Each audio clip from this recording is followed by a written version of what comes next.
Hello students, how are you? In the last video, we discussed about spirenes and alkylidenes which are based on allenes. If you didn't watch this video and want to watch that video, click on the I button which is just given above. And in this video, I want to talk about how biphenyl rings becomes optically active. Okay, so without wasting any time, let's get started. Biphenyl rings.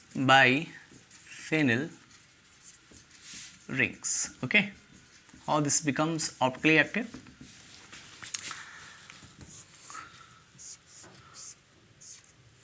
This is a one phenyl ring. I am going to be at another phenyl ring at here.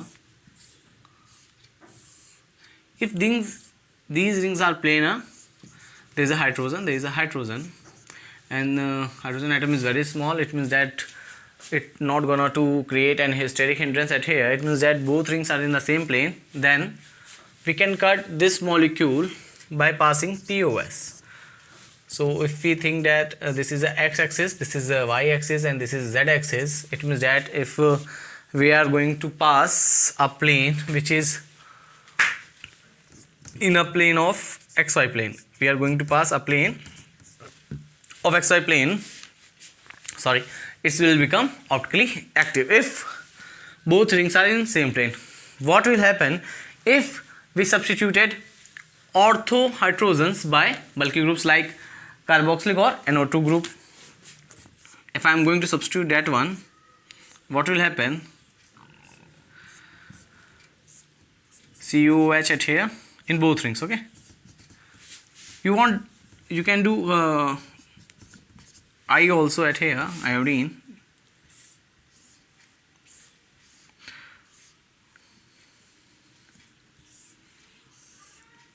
On both rings I have to substitute it. NO2 at here, and what about carboxylic at here? Okay, as you can see, this is a bulky compound. It means that it will create a steric hindrance at here,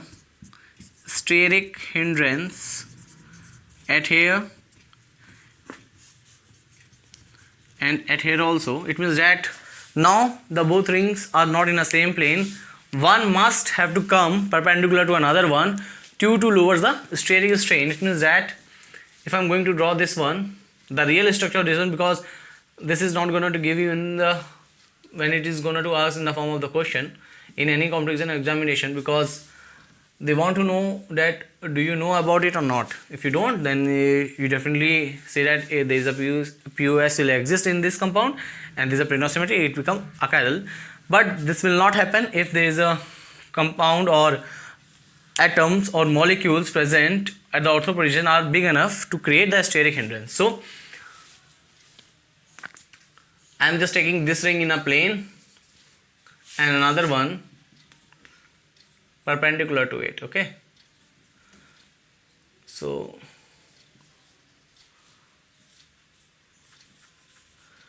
this will become perpendicular to each other for decreasing the steric strain. Now you can see NO2 is going away from the viewer and CO2 is coming towards the viewer. At this time we are the viewers. So now you have to just think about how you gonna get absolute configuration of it.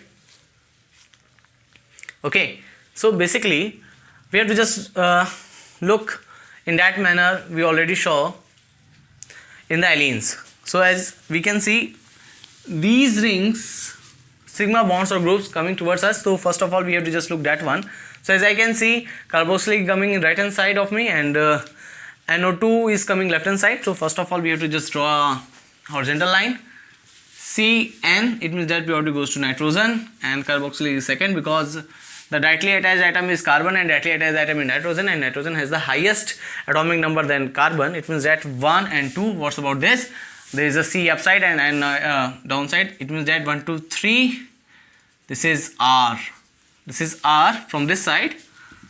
This is R from this side. And now I am going to look the same molecule from this side also for confirming that this is right or wrong. Okay, I have to use another marker because it will create some confusion. Otherwise we'll create some confusion. And now C and N. Okay, so these two bonds are coming towards me when I am standing at here. So nitrogen is coming down one side, then the priorities goes to 1, then 2. Now horizontal line is going away from me. NO2 is coming right hand side. So 1, 2, 3 at here, 4 at here. This is R. This is R. So now you can see that if there are only hydrogen or the ortho position on the both ring, then both rings are on the same plane and there is a POS will exist and it will become a chiral. Okay, this compound become a chiral.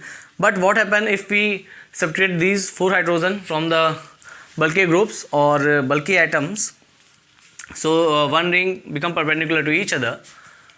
So as you can see, CO2 is coming towards you and NO2 is away from the viewer. So first of all, these two bonds are coming towards us and these two bonds are going away from us. So from this side I have to just look that ring groups, and when I am going at here, then we have to just look these compounds because these two bonds are coming towards me in the biphenyl rings. So I taught you about absolute configuration, how you gonna find out absolute configuration in the biphenyl rings, in the spirenes, in the alkylidenes, in the allenes without existing of chiral center. In the next video we will discuss about GOC in organic chemistry. Till then, stay tuned.